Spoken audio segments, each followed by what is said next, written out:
खबरें जो आपको सीधे जोड़ती हैं हमसे, जिनका आपकी जिंदगी पर होता है सीधा असर। खबरों की वही तस्वीर, बिना बदले बिना डरे, जज्बा सच का लिए, सच दिखाते हैं।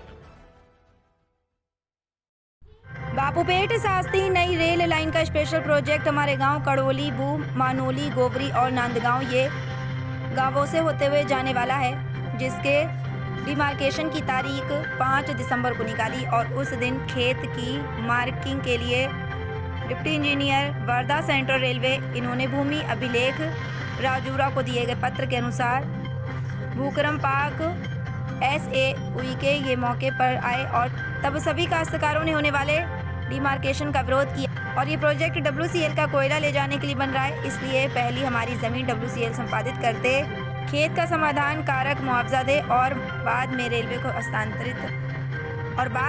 हस्तांतरित करें। इस प्रकार की मांगे रखी गई। चंद्रपुर महाराष्ट्र से राजेश निगम की रिपोर्ट। आगे आपल्या सर्वांना माहित आहे की आपला चंद्रपूर जिल्हा औद्योगिक जिल्हा आहे आणि औद्योगिक जिल्हा असताना या चंद्रपूर जिल्ह्यामध्ये अनेक अशा कंपन्या जिकडे तिकडे प्रत्येक गावामध्ये झालेल्या आहेत, ज्याच्यामध्ये सिमेंट कंपन्या असेल किंवा MIDC असेल किंवा कोल माइन्स असेल।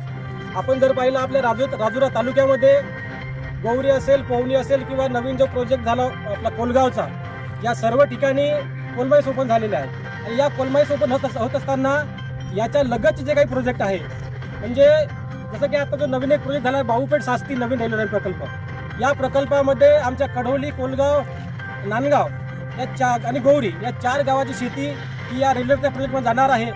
तर हे जे नवीन प्रोजेक्ट येत आहे, जसं कोल माइन्स येते, कोल माइन्स आल्यानंतर त्या ठिकाणी त्या शेतकऱ्याला योग्य मोबदला दिला जातो आणि त्याच्यामध्ये त्यांना नोकरी सुद्धा मिळते। परंतु या रेल्वेच्या प्रोजेक्टमध्ये या शेतकऱ्यांना कसल्याही प्रकारचा म्हणजे शेतकऱ्याला समाधानकारक हा मोबदला पण मिळत नाही आणि याच्यामध्ये नोकरी सुद्धा नाही। तर आमची शासनाला हेच विनंती आहे की आम्हा शेतकऱ्यांना योग्य मोबदला द्यावा आणि आम्हा सर्वांना नोकरी द्यावी।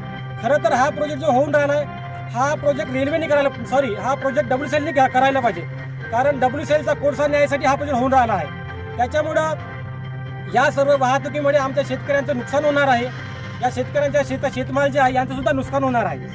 तर आमच्या सर्व शेतकऱ्यांचं म्हणणं आहे की जेव्हा हा प्रोजेक्ट तुम्हाला करायचाच आहे आणि यांनी म्हटलं की सक्तीचं भूसंपादन होणार आहे, हे सक्तीचं भूसंपादन होत असताना या ठिकाणी शेतकऱ्यांच्या ज्या काही मागण्या आहेत त्या कसल्याही प्रकारच्या ऐकून न घेता हे म्हणतं की आम्ही सक्तीचं भूसंपादन करू, परंतु या ठिकाणी शेतकऱ्याचं उपयोगी साधन जे आहे नष्ट होत आहे। हे जर साधन नष्ट झालं तर शेतकऱ्यांनी जगायचं कसं, हा महत्त्वाचा प्रश्न आहे। म्हणून आम्ही सर्व शेतकरी आज या ठिकाणी मोजणीवरचे अधिकारी आले होते, आमचे तलाठी साहेब आले होते, त्यांची जे DNRची टीम आहे ते सुद्धा आली होती। या सर्व टीमला आम्ही या ठिकाणी विरोध करत आहोत आणि SDO साहेबांना आमचं एवढंच म्हणणं आहे की आमची जमीन WCLने घ्यावी, कारण हा प्रोजेक्ट महत्त्वाचा जो आहे ते WCLचा आहे। तर आमची जमीन ही पूर्ण WCL एरियामध्ये आहे आणि आमच्या जमिनीचा आजचा रेट जर पाहिला तर 50-60 लाख रुपये एकर आम्ही असेच विकू शकतो बाजारभावामध्ये। तर आमची पुन्हा एक मागणी राहील, नोकरी आम्हाला कंपल्सरी आहे, WCLने आमची जमीन घ्यावं, आम्हाला नोकरी द्यावं, ही आमची मागणी राहील। आमच्या सर्व शेतकऱ्याचं म्हणणं आज पडलं की आम्ही ही जी मोजणी आहे इथेच थांबू आणि समोरची जी काही प्रोसेस आहे, आमच्या जमिनीचा मोबदला क्लिअर झाला पाहिजे, आमच्या नोकरीचा प्रश्न मिटला पाहिजे, त्याच्यानंतर आम्ही शासनाला सहकार्य करू।